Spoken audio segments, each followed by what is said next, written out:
Yo guys, what's up? It's your boy Ken.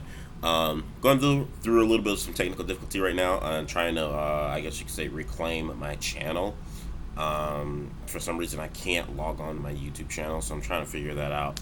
But until I figure that out, I want to get this video at least done, and then deal with that hassle later to get this uploaded. But I want to talk about the Royal Rumble. Royal Rumble was this past Sunday. Um, I will say, in my opinion, as a whole, I think the undercard to the Royal Rumble was kind of lackluster. Was kind of somewhat. It wasn't terrible, but it could have been better. I thought the Universal Championship match was fun and entertaining for what it was. Thank God they got rid of the red light. With the Bray Wyatt theme stuff. I hope they keep the red light away. It was cool like the first or second time, but it just kind of got out of hand after a while. So I hope they continue to stop using the red light for the theme matches. Um, but the whole purpose of this video, I'm just going to talk about the men's rumble itself because I thought it was great. The men's Royal Rumble main event itself, I feel like, and the end result of it, I feel like is what saved this entire pay per view. Because this pay per view could have gone to went from like a C to maybe like a good solid B just based off of the Royal Rumble main event itself and the things that happened within it. So we all knew going to this pay per view, Brock Lesnar was going to enter in at number one. He felt that there was no one who was worthy to challenge him in a title match at the pay per view. So he says, "Hey, I'm gonna be in the Rumble match and take on 29 other competitors, and let's see who can step up." So Brock enters in at number one, and Brock was dominating. Brock was dominating everybody. I mean, like, for as quickly as guys came in, Brock turned them around and tossed them right back out.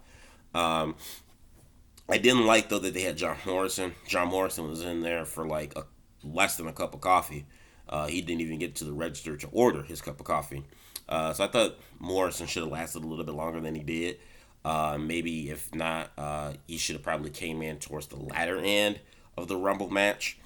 Um, but anyway, Brock was dominating. Then we get to one point where we had Kofi Kingston, Rey Mysterio, and Big E all teaming up on Brock. Looked like they were gaining the advantage. There was a spot where uh, Big E and Kingston were gonna kind of do a Hardy Boys move where how Jeff would always jump on Matt's back and land on the opponent that's in the corner turnbuckle. It was kind of the exact same setup. Brock was rocked a little bit and he was in the corner turnbuckle, and the plan was for Kingston to jump on Big E's back and bounce on Lesnar, but Lesnar ended up making a comeback. I mean, like a fucking like Super Saiyan from Dragon Ball Z type of shit. He climbs up over Big E's back and cuts off Kingston as he's like running towards him, cuts him off with the clothesline, and throws Mysterio out, throws Big E out, throws out Kingston. I thought that was a great spot. So again, Lesnar's just dominating. He eliminated like 13 people, and a lot of people were kind of like, Is this how the whole entire Royal Rumble is going to be?" Lesnar just annihilating people one by one, dropping them like flies, and no one gets any offense. I mean, this is just how it's going to be. Um, and I would say, had it gone that way, it probably would. The Rumble, by no means, it would have turned. It would have been sour. But due to how the Royal Rumble finished, how it picked up, and how it finished, I think that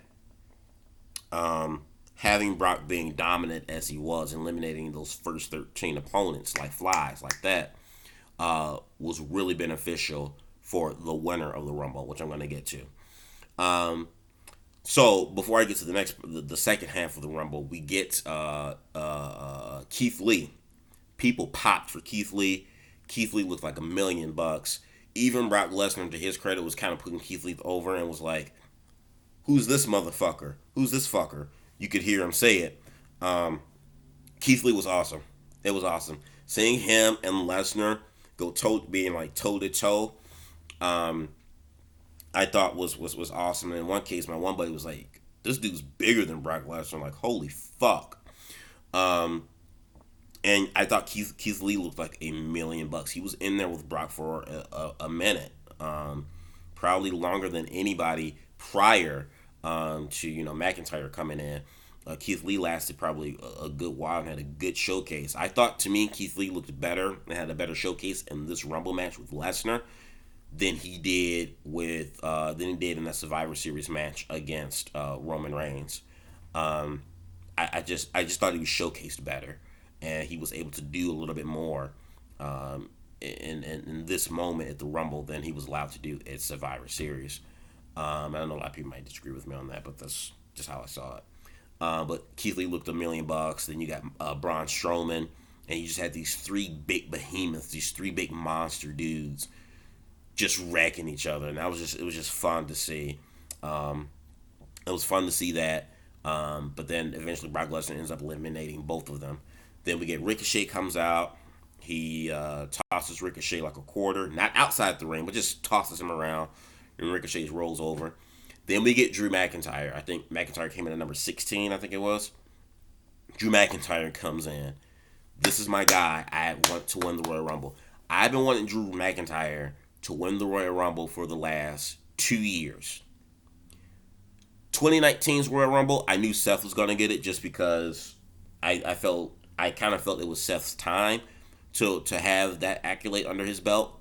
But McIntyre, I was still pulling for the last 2 years because McIntyre was just ready. He was just ready to me.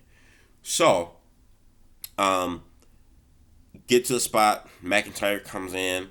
He kind of stares down Brock Lesnar, and as having a little stare down, Ricochet uh, uh, kicks Lesnar in the balls.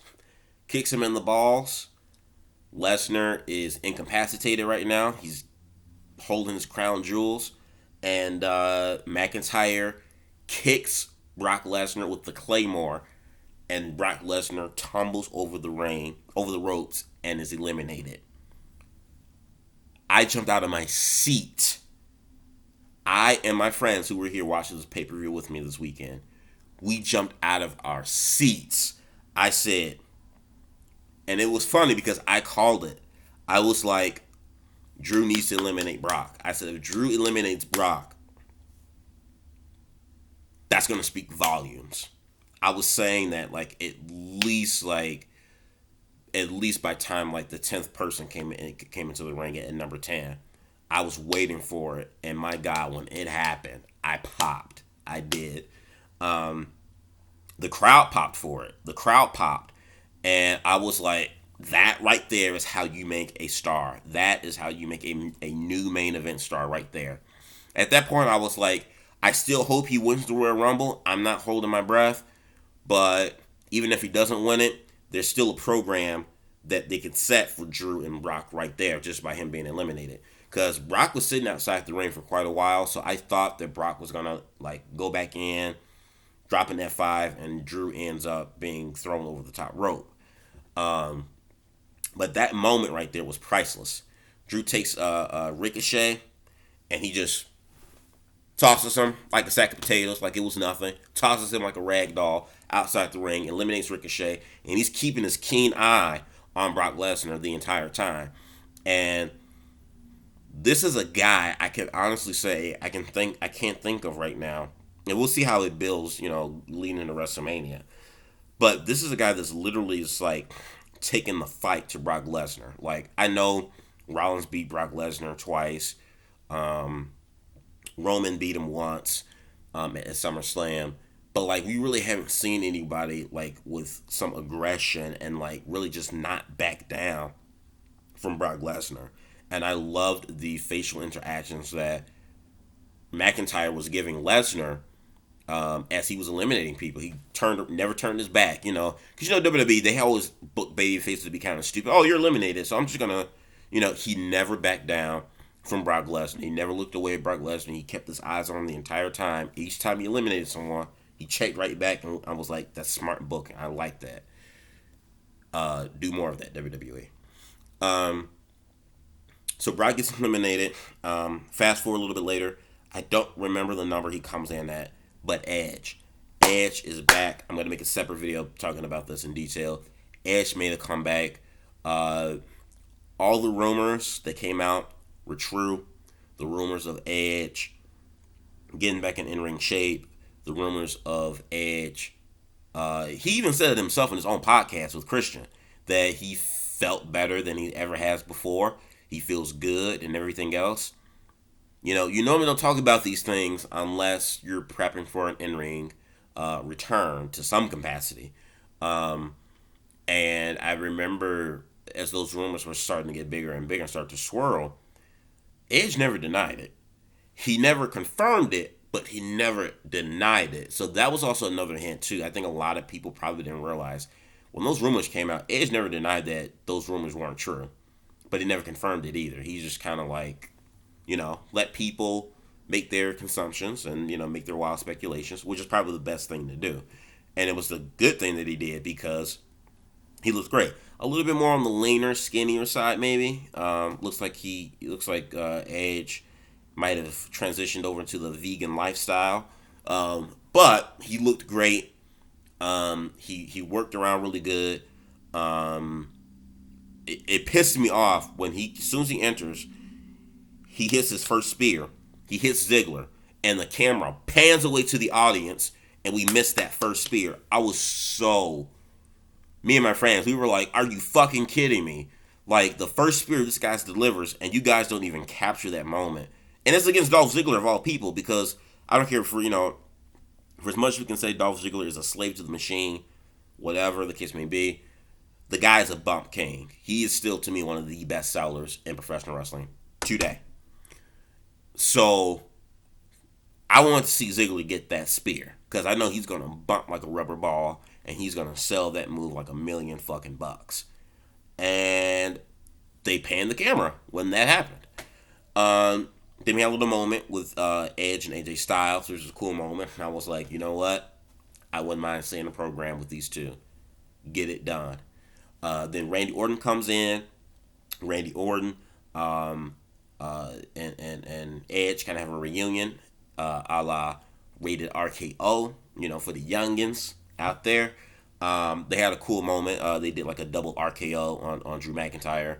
McIntyre rolled out of the ring. Edge eliminated Styles. Then Seth Rollins comes in. I think Rollins was 30. He came in with his whole squad. They were kind of assisting him somewhat, but then they ended up Joe and Kevin Owens, who got eliminated due to their interference, end up beating up Rollins' crew all the way back up the ramp. McIntyre eliminated Seth Rollins. So that was another credible top superstar guy that McIntyre eliminated. So I was like, they're going the distance with this guy. You get to the final four: Edge, Orton, Roman Reigns, Drew McIntyre. I was like, this is fucking great. I'm like, they may go the distance. Now, like, it's been rumored that Roman Reigns was going to win the Royal Rumble so they could do a program with The Fiend. And even though he didn't win, it looks like he still may have a program with The Fiend. But point is, I was like, they may go the distance with this. I was pulling so hard for McIntyre when he reached the final four. Uh, Edge eliminated Orton because Orton was on some shady shit. What else? Then we get to the last three.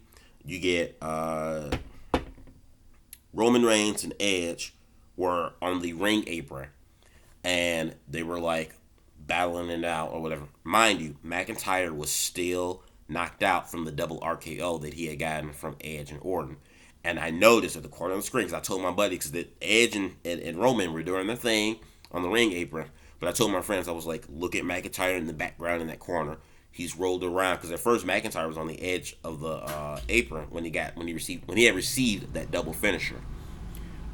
By the time you had Edge and Roman, I noticed him roll back in the center of the ring. I'm like, he's probably gonna do like a fucking claymore and like kick them both out or something like that. Anyway, Roman does like a Superman punch or whatever he did to Edge. Ed falls. Edge gets eliminated. McIntyre then tries to attempt an elimination on Roman while he's still on the edge. Roman finds a way to get back in the ring. People are like, "Oh no, Roman's gonna win. Roman's gonna win." I'm like, "Nah, this is Drew's time. This is Drew's time. 2020 is Drew's moment." Drew kicks him with the claymore, takes Roman, tosses him out the ring.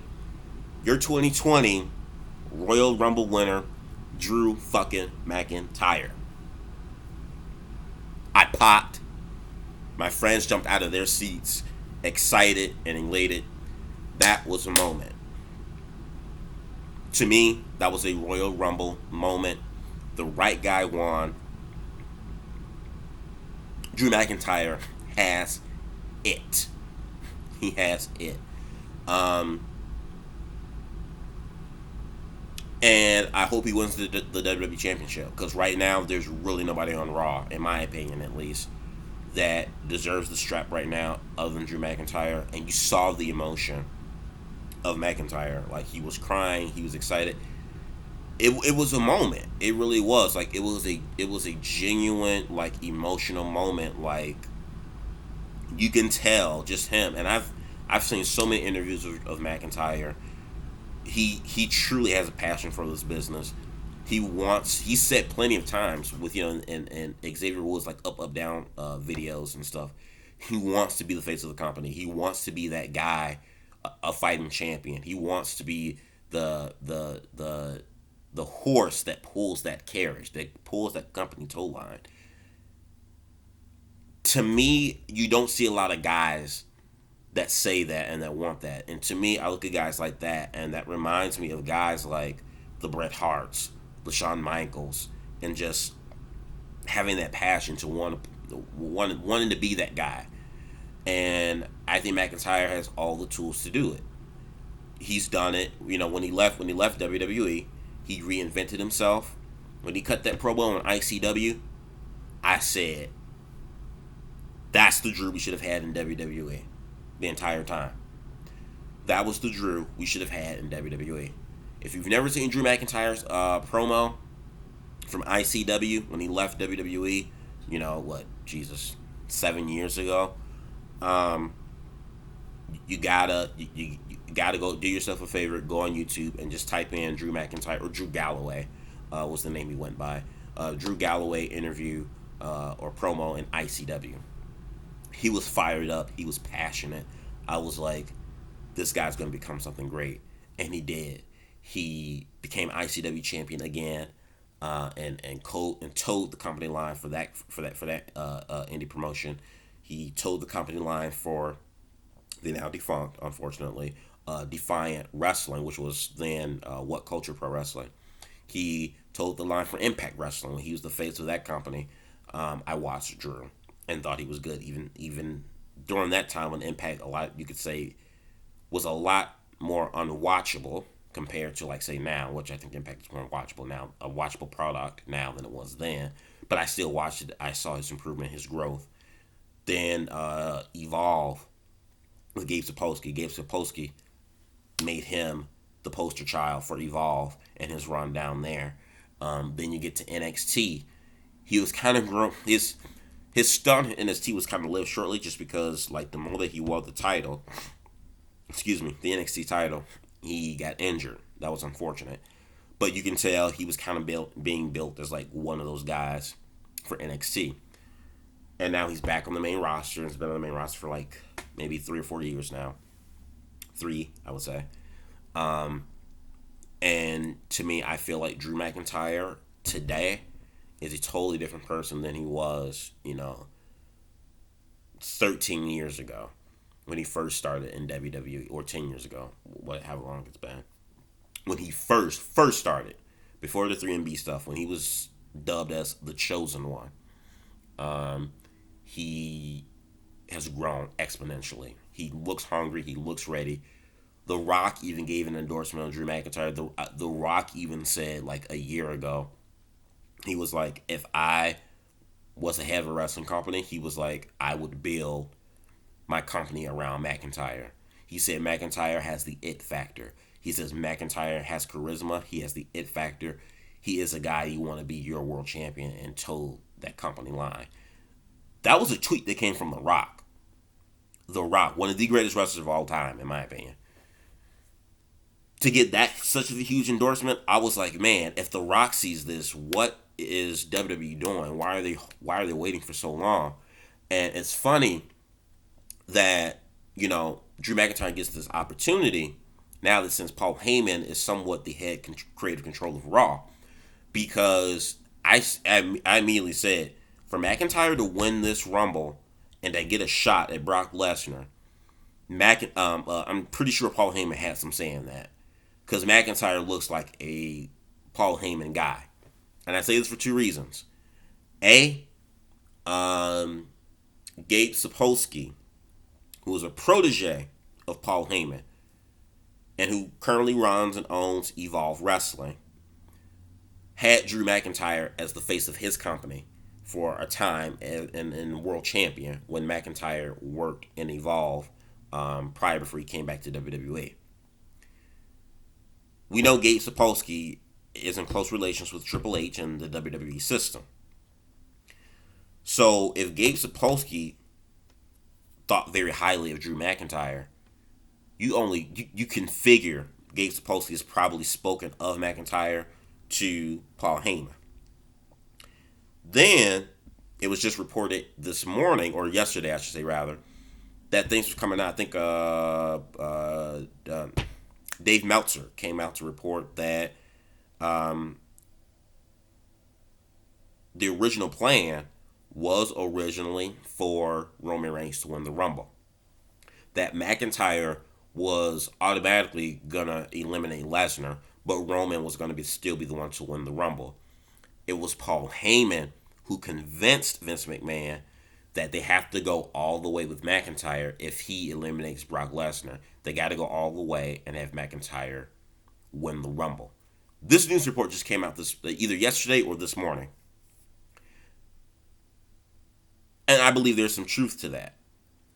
So I really think McIntyre is getting his moment. He is getting this push because Paul Heyman is pushing it. Because McIntyre, I would probably say, would be a Paul Heyman guy.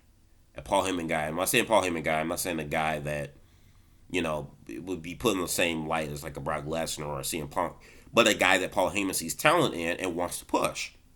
And to me, I think it's time. I think it's time. I'm glad that he won the Rumble.